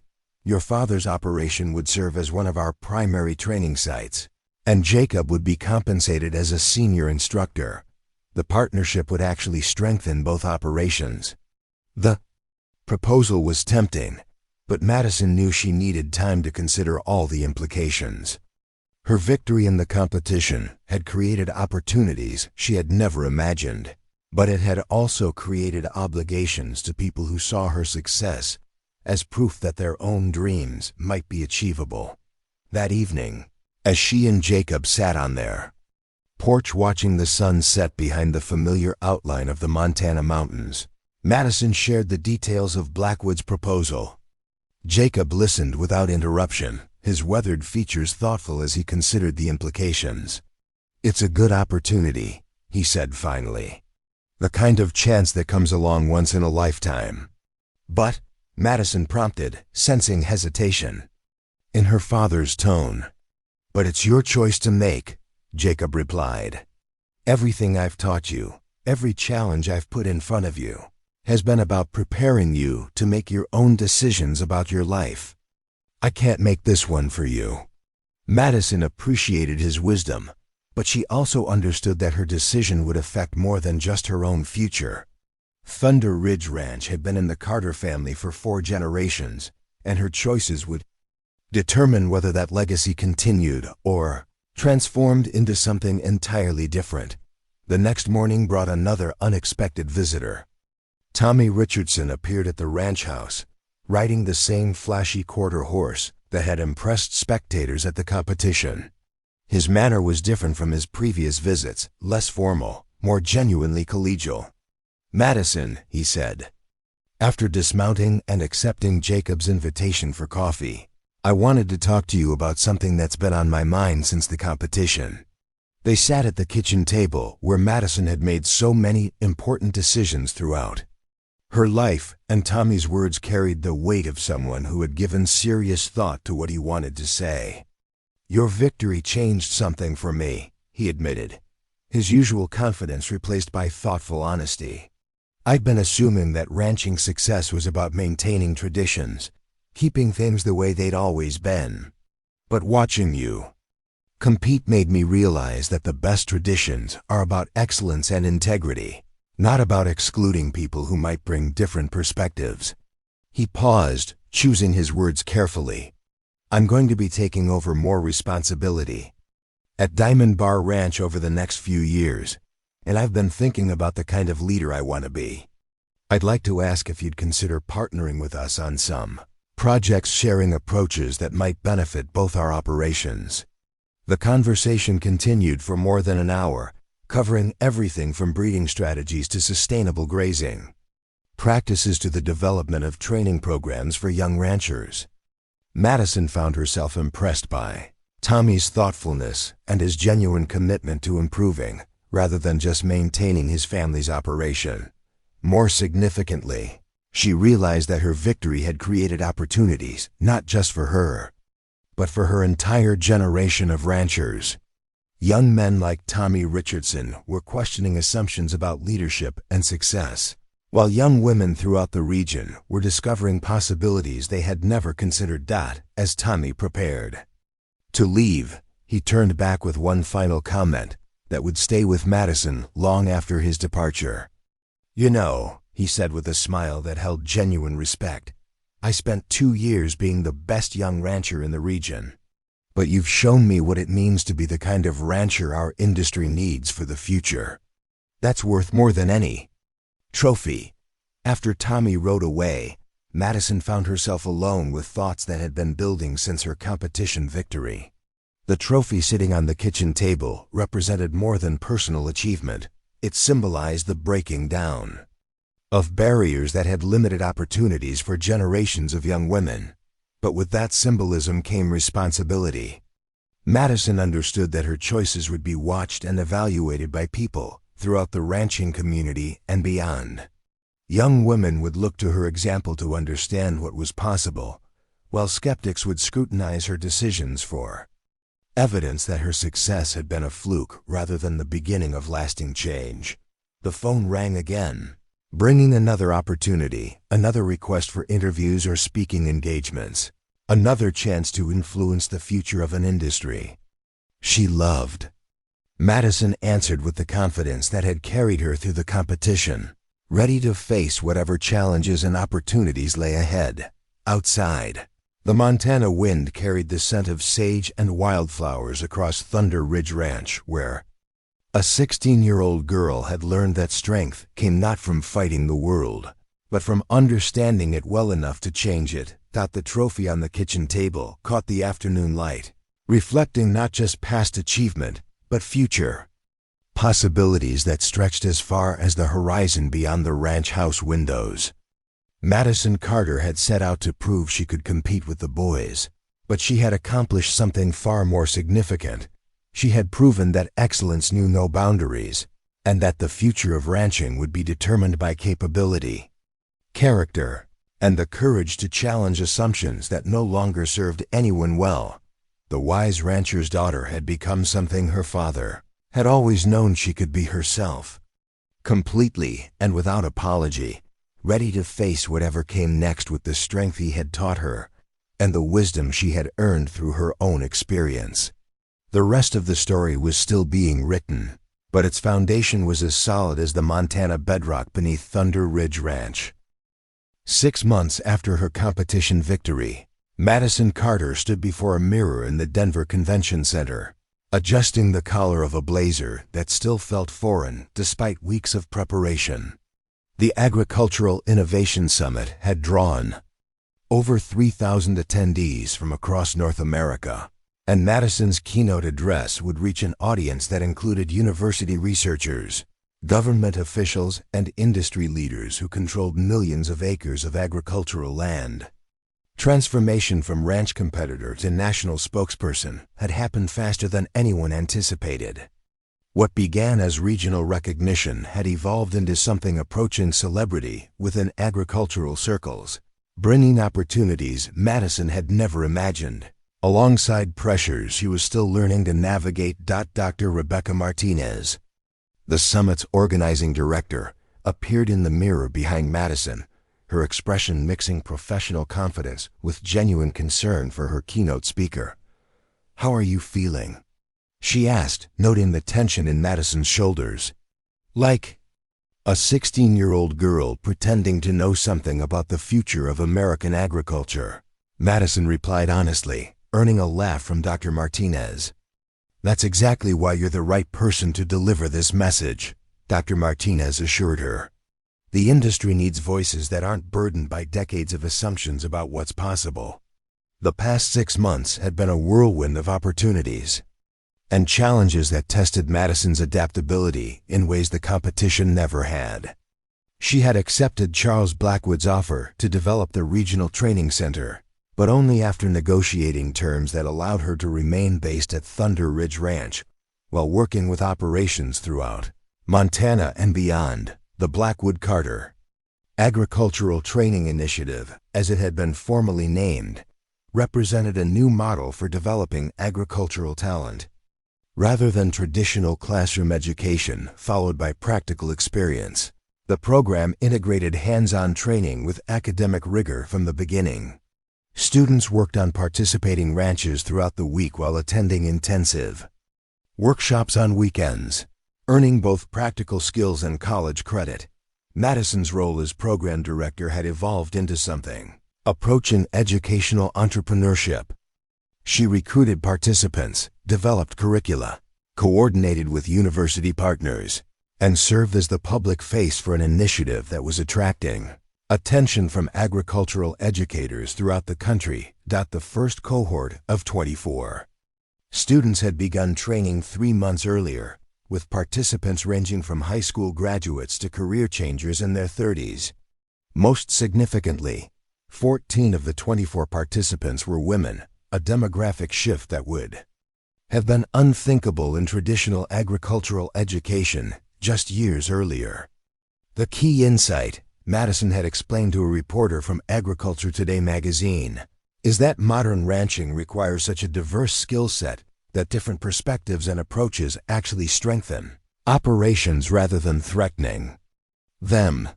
Emma Donovan had been among the first students to enroll, her transformation from reluctant participant to passionate advocate serving as a model for the program's potential. Under Madison's mentorship, Emma had discovered aptitudes for both animal husbandry and agricultural technology that surprised everyone, including herself. "I thought ranching was about following old traditions," Emma had told the same Agriculture Today reporter. "Madison showed me it's actually about solving new problems with whatever tools work best." But the program's success had also created unexpected challenges. Traditional agricultural education institutions initially viewed the Blackwood Carter Initiative as competition rather than collaboration, leading to political tensions that Madison was still learning to navigate. Dr. Patricia Hawkins from Colorado State University had become an unexpected ally in these negotiations. helping to establish partnerships rather than rivalries between the training center and established academic programs. Madison's approach complements rather than replaces traditional agricultural education. Dr. Hawkins had explained at a recent conference. She's creating pathways for students who learn better through immediate application rather than theoretical study.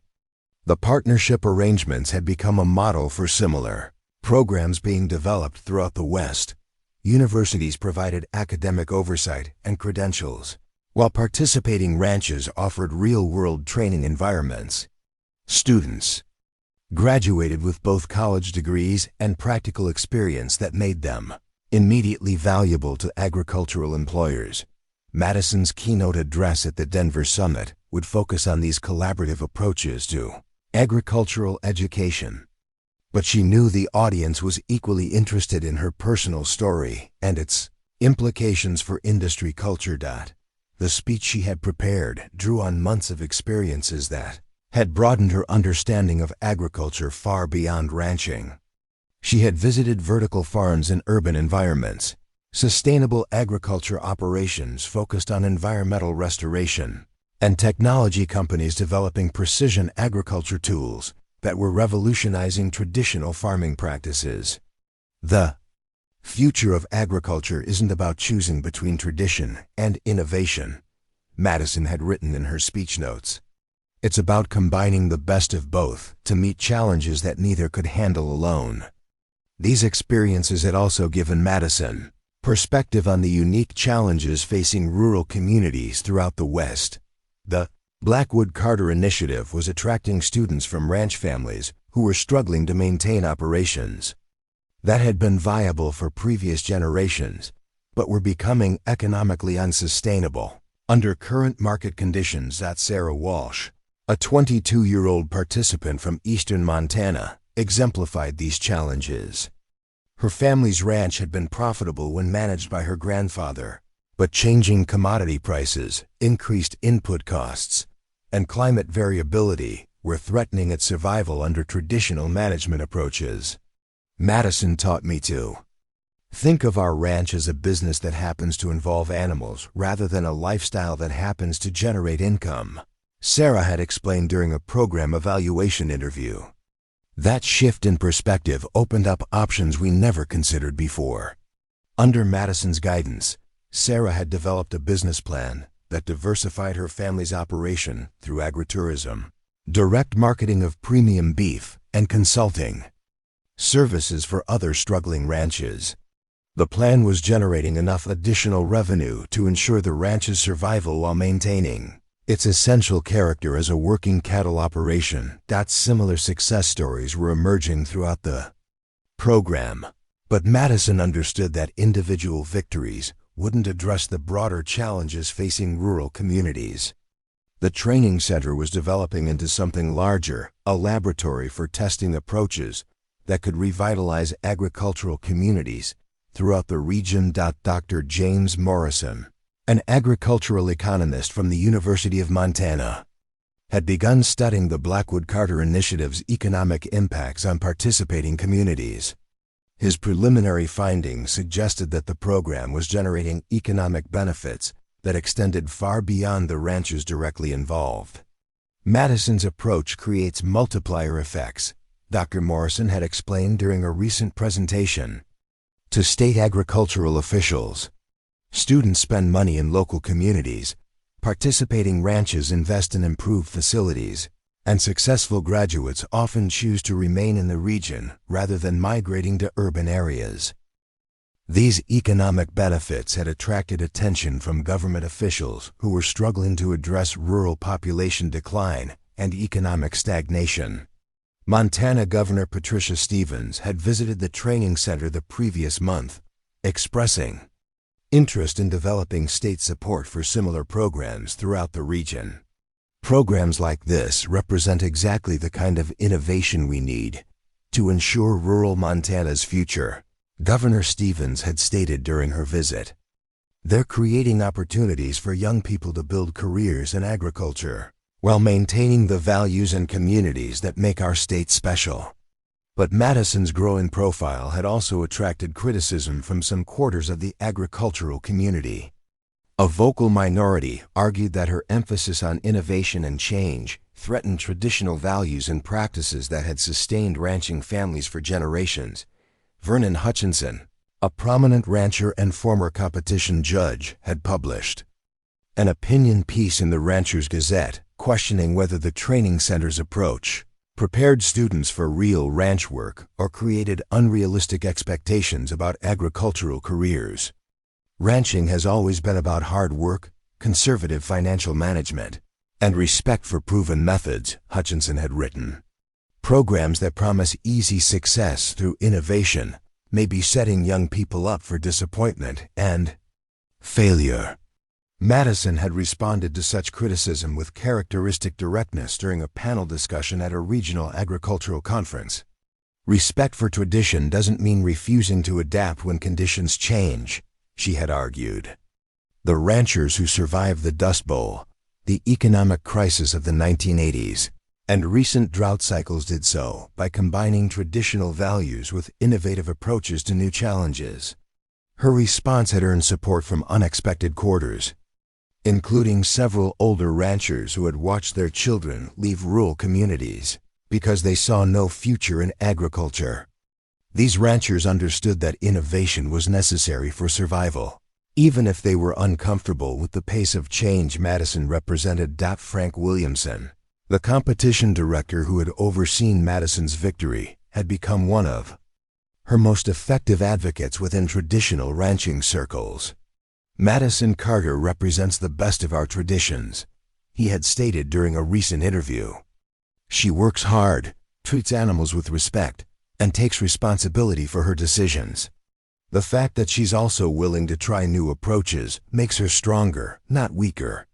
As Madison prepared to take the stage in Denver, she reflected on how her understanding of her own role had evolved over the past months. What had begun as a personal challenge to prove herself in competition had become a broader mission to expand opportunities for others who shared her passion for agriculture. The keynote address would reach an audience that included decision-makers who could influence policy, funding, and institutional support for innovative agricultural education programs. But Madison knew that the real measure of her success would be the careers and communities that benefited from the opportunities she was helping to create. Dr. Martinez appeared at her elbow as the introduction concluded and applause filled the convention center auditorium. "You're on," she said, her confidence evident in her voice. "Remember, they're here because they want to hear what you have to say." Madison walked onto the stage with the confident stride that had carried her through the competition arena, but now she carried the hopes and aspirations of hundreds of young people who saw her success as proof that their own dreams might be achievable. The spotlight was bright, but she had learned to perform under pressure, and this was simply another challenge to meet with the skills her father had taught her and the confidence she had earned. 6 months ago, Madison began, her voice carrying clearly through the convention center. "I was a 16-year-old ranch kid who thought success meant proving I could compete with anyone. Today, I understand that real success means creating opportunities for others to discover what they're capable of achieving." The audience was attentive, but Madison could sense their skepticism about receiving wisdom from someone young enough to be their daughter or granddaughter. She had anticipated this reaction and planned her opening to address it directly. "I know some of you are wondering what a teenager from Montana can tell you about the future of agriculture," she continued, with a slight smile. "The answer is probably nothing you haven't already figured out yourselves. But maybe I can share some observations about what happens when we stop assuming we know what's impossible." The next 45 minutes flew by as Madison shared stories, data, and insights drawn from her experiences developing the training center and working with students who were redefining agricultural careers.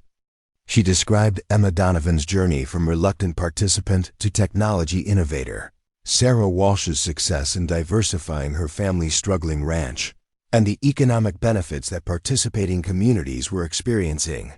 More importantly, she articulated a vision of agricultural education that prepared students for an industry that was changing faster than traditional institutions could adapt.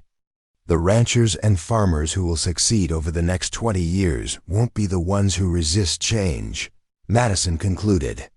They'll be the ones who understand their core values well enough to apply them in new ways. The standing ovation that followed was immediate and sustained, but Madison's attention was focused on the faces in the audience. She could see agricultural leaders, educators, and policymakers whose decisions would shape opportunities for thousands of young people across the continent. Some looked skeptical, others appeared intrigued, but most seemed to be reassessing assumptions about age, gender, and expertise in agricultural leadership.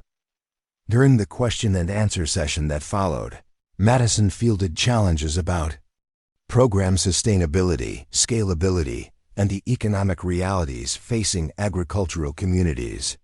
Her responses demonstrated both the practical knowledge she had gained through the training center and the broader perspective she had developed through months of research and consultation with experts throughout the industry. The question isn't whether we can afford to innovate in agricultural education. Madison replied to a particularly pointed question about program costs.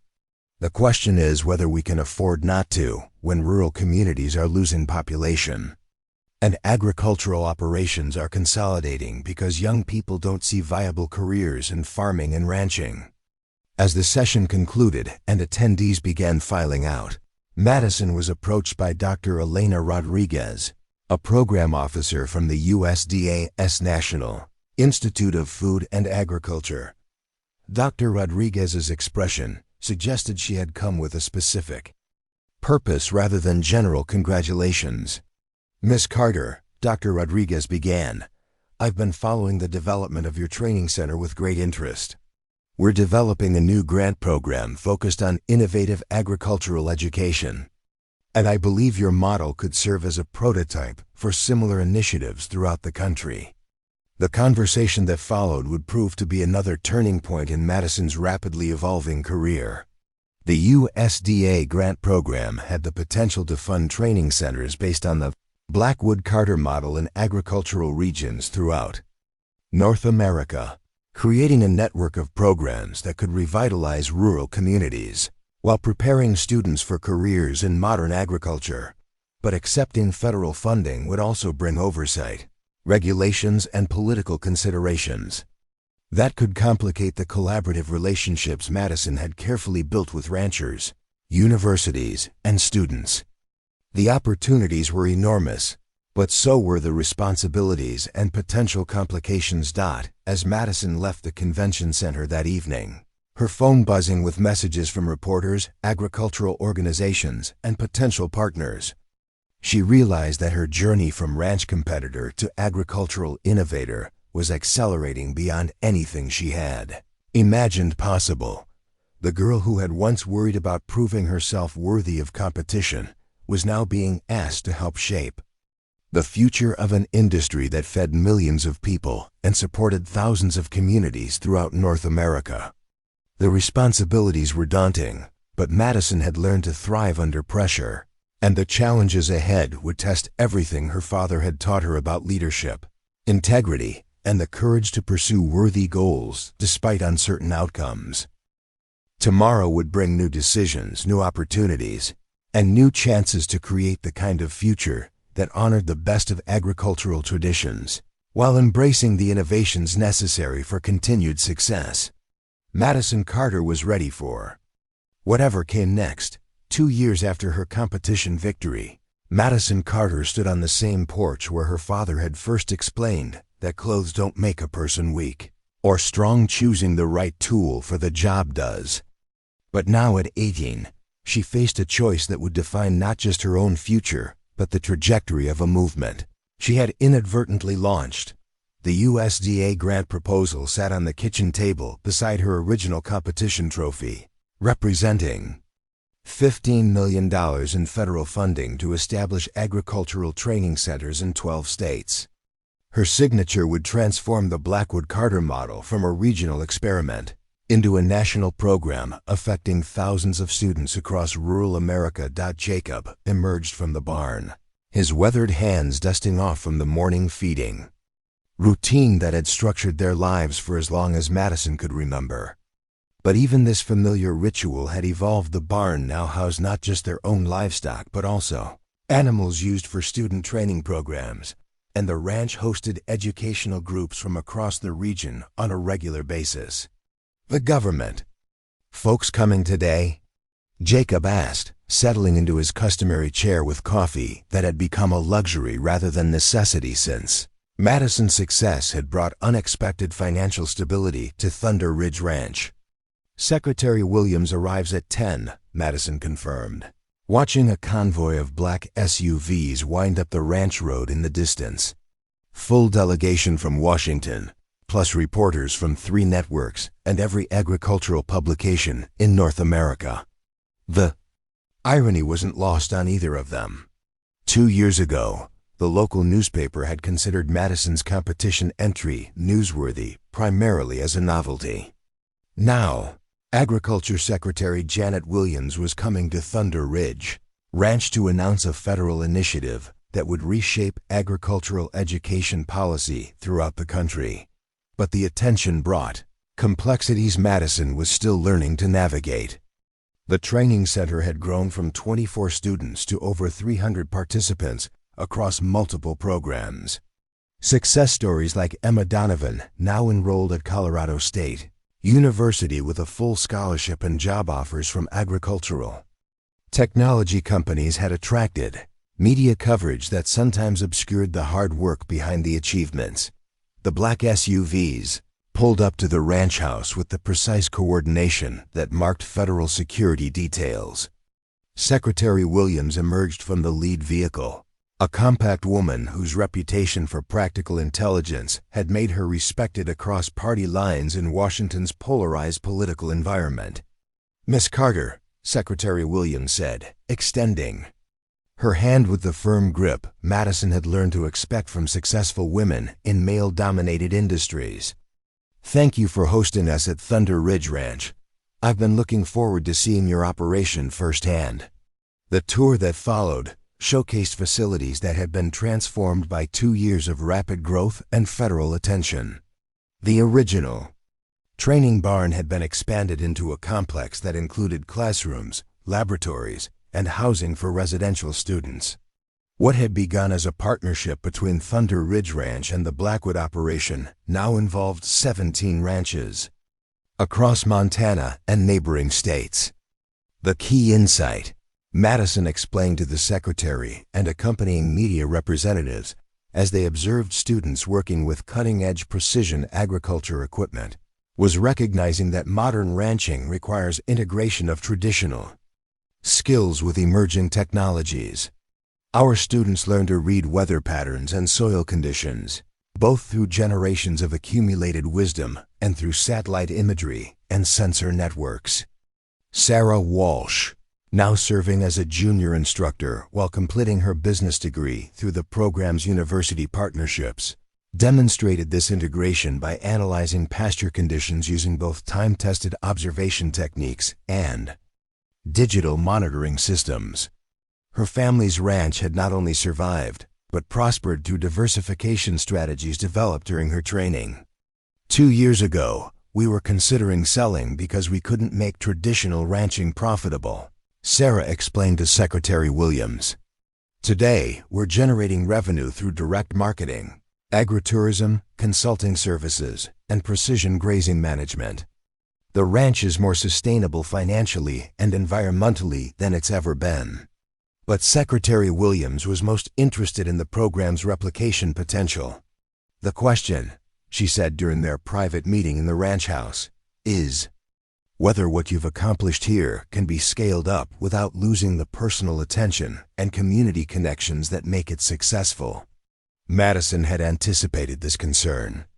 The USDA grant proposal included detailed protocols for maintaining program quality while expanding access to underserved rural communities throughout the country.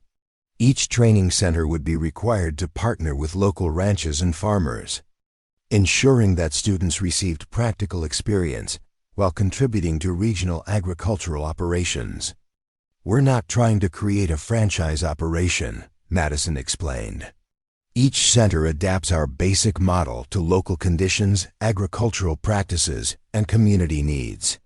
A training center in Texas will look different from one in Vermont because the agricultural challenges are different." The formal announcement took place on the ranch's main pasture, with the Montana mountains providing a backdrop that emphasized the connection between agricultural education and the landscape students would be managing. Secretary Williams spoke about rural economic development, agricultural innovation, and the importance of creating opportunities for young people to build careers in farming and ranching communities. But Madison's remarks focused on the individual stories that had motivated her work. She spoke about Emma Donovan's transformation from reluctant participant to technology innovator, about Sarah Walsh's success in saving her family's ranch, and about the hundreds of other students who had discovered capabilities they hadn't known they possessed. "2 years ago, I entered a competition to prove that I belonged in the ranching industry," Madison said, her voice carrying across the assembled crowd. "What I learned was that belonging isn't about proving yourself to others, it's about creating space for everyone to discover what they're capable of achieving." The ceremony concluded with Madison's signature on documents that would establish the National Agricultural Innovation Centers, but the real significance lay in the conversations that continued throughout the afternoon. Students, parents, ranchers, and government officials shared stories about opportunities created, assumptions challenged, and communities revitalized through programs that had grown from Madison's initial desire to compete with the boys. Tommy Richardson, who had driven over from Diamond Bar Ranch specifically for the announcement, found Madison during a quiet moment between interviews and photo opportunities. His expression carried the genuine respect that had developed between former competitors who had become collaborative partners. "You know what I realized today?" Tommy said, looking out across the ranch that had become a symbol of changing possibilities. "In agriculture, you didn't just win that competition 2 years ago. You changed what winning means for all of us." The truth of his observation struck Madison as she watched students from the current training cohort working with livestock in the distance. Some were young women who had never imagined careers in agriculture before learning about Madison's story. Others were young men who had discovered that strength came not from dominating others but from helping everyone around them succeed.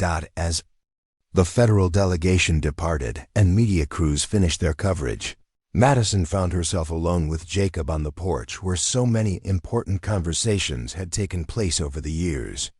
The ranch was quiet except for the familiar sounds of livestock and wind that had provided the soundtrack for her entire life. "Proud of you," Jacob said simply, using the same economical language that had characterized their relationship since childhood.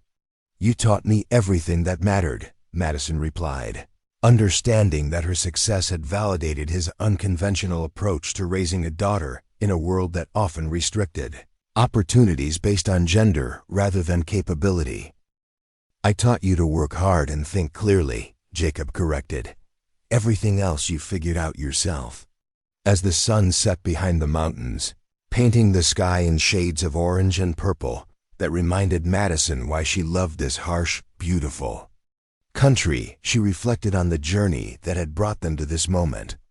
A 16-year-old girl's desire to prove herself in competition had evolved into a national movement that was creating opportunities for thousands of young people across rural America.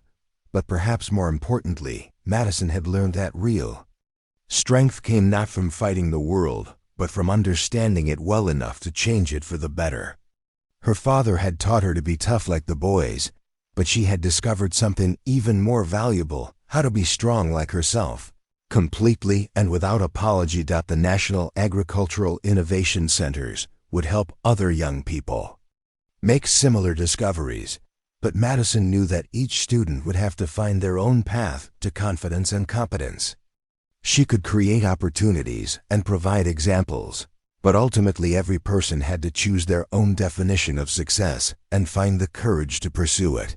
Despite uncertain outcomes, tomorrow would bring new challenges and new students, new critics and new supporters, new opportunities to prove that excellence truly knew no boundaries. Madison Carter was ready for whatever came next, secure in the knowledge that her father's wisdom would continue guiding her even as she helped others discover what they were capable of achieving. The ranch was quiet now, but it was the peaceful quiet of work well done rather than the empty silence of missed opportunities.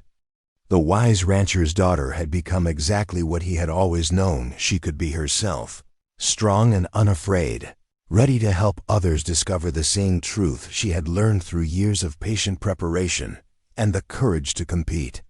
When it mattered most, the story was complete, but it was also just beginning. Up next, you've got 2 more standout stories right on your screen. If this one hits the mark, you won't want to pass these up. Just click and check them out.